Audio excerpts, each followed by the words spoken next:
My name is Tammy, and I'm 39 years old. I've been working in the sales department of a trading company for many years. Since I was a student, I've always been good at leading groups and bringing people together. Now, I manage several team members, and my sales performance is just as good as the experienced male team members. My female colleagues trust and support me as a reliable manager, which makes me proud. However, when I come home to my apartment after a long day at work, there's no one to welcome me. I recently separated from my husband of 17 years and decided to live apart from my 15-year-old daughter. My new apartment is still full of unpacked boxes, but I don't regret my decision. I'm ready to start fresh. Let me explain why I chose this new life. I used to live with my husband Bob and our daughter Rebecca. Bob was a college classmate, and after meeting again post-graduation, we dated for 2 years before getting married. Bob worked in the sales department of a printing company but later became a self-employed web designer, working from home. Our daughter Rebecca is in 8th grade. The first sign of trouble was her changing attitude. One day, she said to me, "I told you to buy the moisturizing cream." I apologized, saying I forgot but would get it after work. She responded, "You're totally useless. I can't believe it." Her words became harsher each day, and she looked at me with cold eyes. I told myself it was just her age. Bob's behavior changed too. He started spending more time with Rebecca and excluded me. They planned outings together without me and asked me for money, which felt excessive. Even Bob began treating me poorly, and our conversations dwindled, making me feel isolated. One Sunday, Bob and Rebecca complained about breakfast. I had prepared breakfast when Bob snapped, "What the hell is this? I always tell you I want my eggs over easy. Get it right." I tried to calm him down. "Well, there's no need to be so upset." Rebecca chimed in, "And the soup doesn't taste good. Didn't I tell you before that I hate mushrooms?" I responded, "But they're good for you." Then, I asked Bob, "Can't you say something to her?" Bob replied coldly, "What do you mean? It's your fault for not being able to do a single thing you're told. And you're supposed to be an adult." Their cold words made me realize something was off. I wanted to know why. By the time I figured it out, it was already too late.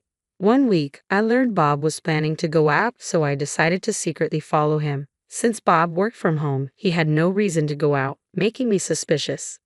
My fears came true. At a cafe, Bob met a young woman in her 20s with a good figure. When they left, they walked arm in arm. I felt dizzy and couldn't follow them. The day I dreaded had arrived. I had always been afraid Bob might run off with another woman because I lacked confidence in my looks. Bob, on the other hand, was undeniably handsome, making me wonder why he chose me. Later, I hired a detective to investigate Bob's relationship with the woman. The detective revealed that Bob's mistress was a 26-year-old named Sofia Garcia who worked at a cosmetic surgery clinic. Among the evidence photos, there were explicit ones of them kissing and entering a hotel. Shockingly, some photos included Rebecca. "What's going on? What does this mean?" I asked the detective. "It appears that your husband's relationship with Sophia is approved by Rebecca," he replied. I was dumbstruck, feeling an acute sense of alienation and loneliness. What had I done to deserve this? Holding back tears, I asked the detective to record conversations between Bob and Rebecca. They would take money from me to enjoy their movie dates and shopping sprees. I was certain there must be undeniable evidence in their banter. Days later, I listened to the recordings. I was speechless. "She's seriously annoying. She can't even follow simple instructions and then tries to play the mother card," Rebecca said. "While she is technically your mom, why don't you just dump her already?" "Sophia has been waiting patiently, hasn't she?" Bob replied. "About that, Rebecca, I'm thinking it's still too soon to think about divorce." "That doesn't make any sense. Sophia has been waiting, right? I've talked it through with Sophia. I just can't stand breathing the same air as that ugly woman." "Same here, but she earns the money, more than me, frustratingly so." "You get it, right?" "Is that so? I didn't really know." "Yeah, that's how it is. If I divorce her carelessly, I won't be able to use that money. We've got to play this carefully. So we just pull out all the money we can, and then let Sophia move in." "That's right. I need to check if Sophia can handle that kind of life, and if not, I'll have to persuade her. I think Sophia will be fine. She's so understanding. Beautiful women are just different, you know." "Yeah, I know. I regret it so much. The biggest mistake of my life was marrying that ugly woman." That day, under a hot shower, I wept copiously. I cried and cried until I finally made up my mind. Enough was enough. If that was their plan, so be it. I'm not stupid. Rather than let them take advantage of me, I decided it was time to take serious action. I remember the tough weeks that followed. Each day, I suppressed my emotions and proceeded with my preparations. Even when Rebecca's middle school graduation day arrived, I felt no profound emotions. Oh my gosh, I can't decide on a hairstyle. It's so frustrating. Who gave me this face, seriously? Rebecca complained, looking in the mirror. She was the spitting image of me. I pretended to ignore her usual grouchy remarks. Then she said, "Hey, I need some money. Around $400 will do." What's a kid gonna do with $400? Besides, today's your graduation ceremony, isn't it? Well, obviously, because it's graduation, I'm going out with friends afterward and eating out with Dad too. In the end, I handed Rebecca the $400. This is the last time, I thought as I did so. Rebecca took the money without a word of thanks and said, "Hey, I'm gonna get plastic surgery soon." Plastic surgery? Yeah, I'm saying goodbye to this ugly face that looks just like yours. I can't wait for a total transformation before high school starts. Okay. Huh, I'm surprised. I thought you would be much more against it. What a letdown. Well, I won't say anything. It's your body, Rebecca. Yeah, you know what I mean, right? It's only natural to want to get plastic surgery with a face like this. It's your fault. Afterward, I drove Bob and Rebecca to her middle school. Rebecca made me stop the car a little before we got to the school. "Dad and I will get off here. You can go home. You know I don't want my friends to see you, right?" "Of course," I replied and went home. I had no interest in attending the ceremony. Everything went as planned, which felt quite nice. I returned to the apartment and waited. A truck and 3 men arrived. "All right, we'll pack and move things out.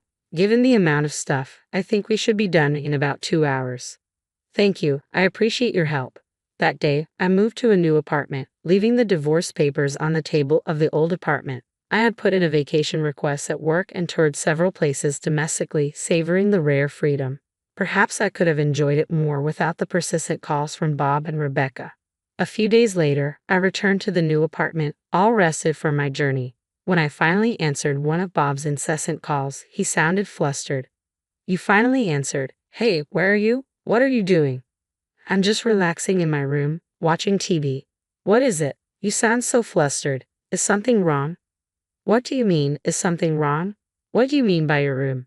Explain yourself properly." "There's no need to explain. You saw it, didn't you? The divorce papers, that's all. No explanation is needed, right?" "So, you knew about your what? If you mean your affair." "I knew.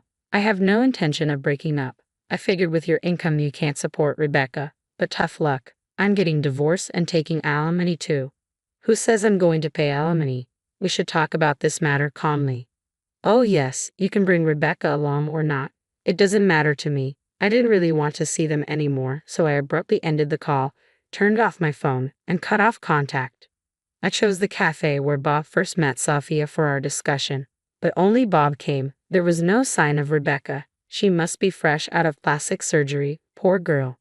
"Who's that with you?" Bob asked. "This is my attorney, Mr. Johnson." "You brought a lawyer? Well, did you bring the filled out divorce papers as I asked?" "As I've said, I won't fill out such a thing. I'll tell you as many times as it takes. I have no intention of breaking up. Do you just want the money? Do you think we can continue our marriage for that reason?" "Who said I'm after your money? Who said it? You're making assumptions about people's feelings," I retorted. I gave Mr. Johnson a nod. He took out his smartphone and calmly pressed play. What started to play was a conversation between Bob and Rebecca from that day. Bob's face turned pale instantly. "It's quite something to have your own bad mouthing played out right in front of you. I don't want to breathe the same air as that ugly woman. If I carelessly break up with her, I won't be able to use the money." Bob's voice echoed. No matter how many times I hear them, those harsh words cut right through my heart. Knowing that this is his true feeling sends chills down my spine. A recording? What the hell do you think you're doing? What am I doing? I think I should be the one to ask that. Did you use the money I gave you to go out with that woman, Sophia? That's not exactly. Mr. Johnson interrupted. May I confirm something? You don't intend to divorce, correct? Bob nodded, and Mr. Johnson continued. In that case, we will file for divorce with the family court. We can also discuss the division of assets. The court will hear the circumstances and verify the facts to decide whether or not the divorce should proceed. He held up the smartphone. The conversation with your daughter earlier is quite decisive. In my personal opinion, the divorce is almost certain. Oh, Bob stammered. I came here today to talk about what comes next. I started taking out various documents. This chart shows how much money I gave you and when. This one is a record of utility bill payments. What the hell? What are you showing me all this for? And this is a record of money withdrawn from our joint account. Rebecca's surgery cost quite a bit, didn't it? Eyelid surgery, eye shape correction, double eyelid surgery, nostril reduction, philtrum reduction, creating tear bags, cheek and nasal bone shaving. The surgeries totaled $40,000. There's only about $20,000 left in savings. There used to be $70,000. You've spent quite a bit, haven't you? That was for Rebecca. I could save up again. Do you realize that I was the one who mostly saved up that money? I'm really starting to get angry. I'm okay with splitting what's left in the account for the division of property. I won't say anything about Rebecca's surgery costs. However, what? Bob interrupted. I expect you to pay for the emotional distress I've suffered, so keep that in mind. And wait, there's more. Have you kept in touch with that woman, Sophia? No, not really. That's what I thought, because, well, I hired a private investigator to look into her. She's got a criminal record, so you better be careful. A criminal record? She was charged with fraud and was arrested. She was in cahoots with the director of another cosmetic surgery clinic. What the? She must have thought you and Rebecca were easy targets. My condolences. Rebecca? What about Rebecca's surgery then? I hope everything went well. Otherwise, we might have to negotiate with the hospital. Might even have to sue them. We'll have to see whether the clinic would agree to a settlement. In that case, there are many dishonest clinics that deny their mistakes and dig in their heels. Hearing Mr. Johnson's words, Bob's face noticeably turned pale. That's all for today. Send the divorce papers, okay? Direct them to Mr. Johnson since I obviously won't be giving you my address. Wait, please. One last thing. Can you lend me some money? Bob looked pitiful. I'm ashamed I ever fell for such a man. Absolutely not. I left the cafe with Mr. Johnson, leaving a devastated Bob behind. According to rumors, Bob and Rebecca's life turned into a complete mess afterward. On Bob's salary alone, it was hard to afford an apartment and support Rebecca. Eventually, Rebecca had to start doing odd jobs like newspaper delivery, and they moved to a cheaper apartment, downgrading their living standard with just his web design projects. He couldn't make ends meet and even had to take up day labor. Pitiful, really. But Bob must pull through. After all, he hasn't finished paying my alimony yet. I decided to let him pay it off in installments. Paying out $30,000 all at once would have been impossible for Bob, given his small business, which barely covered his side income. Borrowing money would have been out of the question too. I could have let him borrow money from a loan shark, but I didn't want to put that much pressure on him. A few days later, I received a call from Rebecca. As expected, the surgery was a total failure. It was far from ideal. Rebecca and I met at the cafe and had a long chat after not seeing each other for a long time. She still had bandages on part of her face. The surgery left marks, and I need another operation to remove them. It's the worst. Still can't get in touch with that Sophia girl, huh?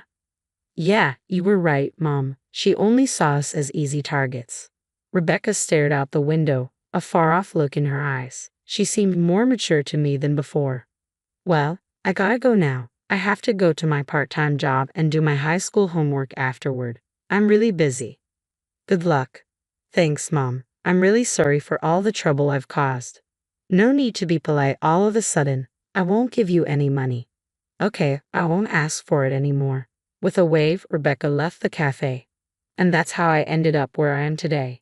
I don't have many regrets. I'm satisfied with my current life. Rebecca is practically living on her own now, and I have no lingering feelings for my good-for-nothing ex-husband who had nothing going for him except his looks. I saw him the other day in town. He was covered in dirt, working in construction gear with a helmet.